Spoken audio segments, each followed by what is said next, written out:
almost as if he can't understand why everyone else can't do it. It's a bit like Jim Clark, who apparently couldn't understand why no one else could go as quickly. But you know, he is very good.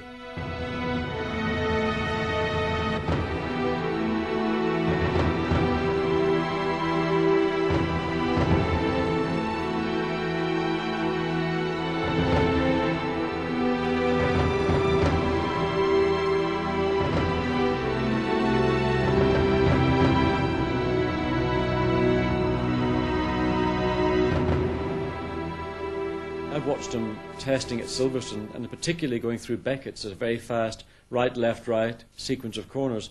And the speed that he carries into the corner, I mean, I stood there thinking, I don't believe what I've seen. He is so fast into the corner.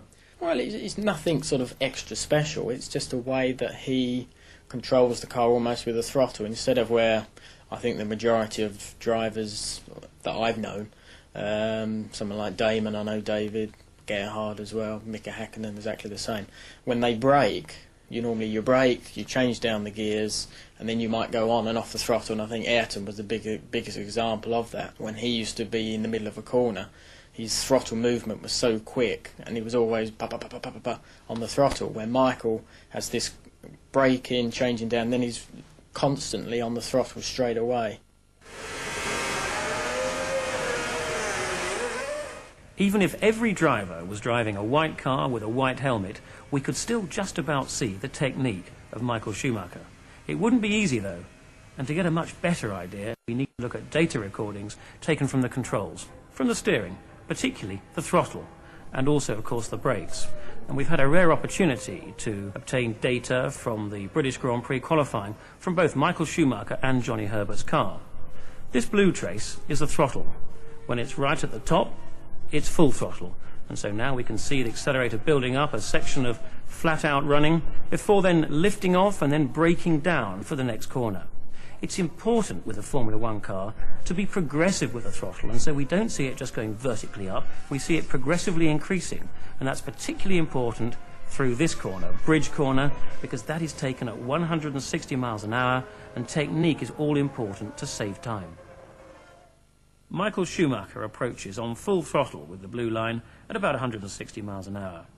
Eases back, and then he progressively increases to be on full throttle on the exit, before then lifting abruptly, of course, to brake for Priory.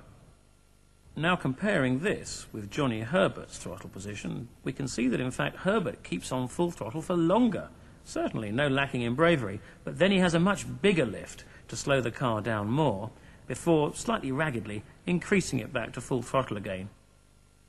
Now looking at the speed trace, the blue line of Michael Schumacher shows his speed increasing all the way up to 160 miles an hour, and then in fact it really rather levels off all the way through the corner, hovering around the 160 miles an hour point before dropping abruptly away again as he brakes for Priory.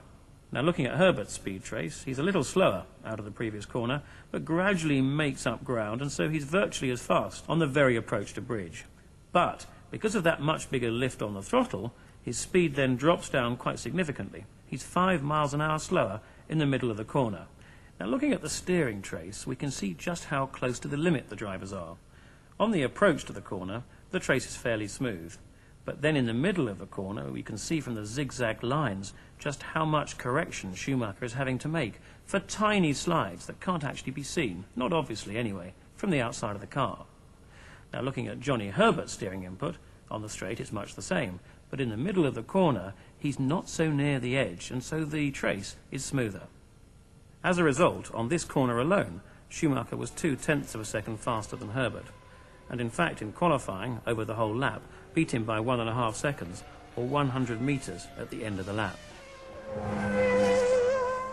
I think the main ability I have is that I have a good feeling for the limit, a very consistent feeling for the limit, and I'm able to run the car for almost 100% on the limit, and that's probably the difference in style, where someone has the ability to do that in the entry of the corner but not in mid-corner, and then the exit again, or the other way around, and I can almost do this all the way around the corner.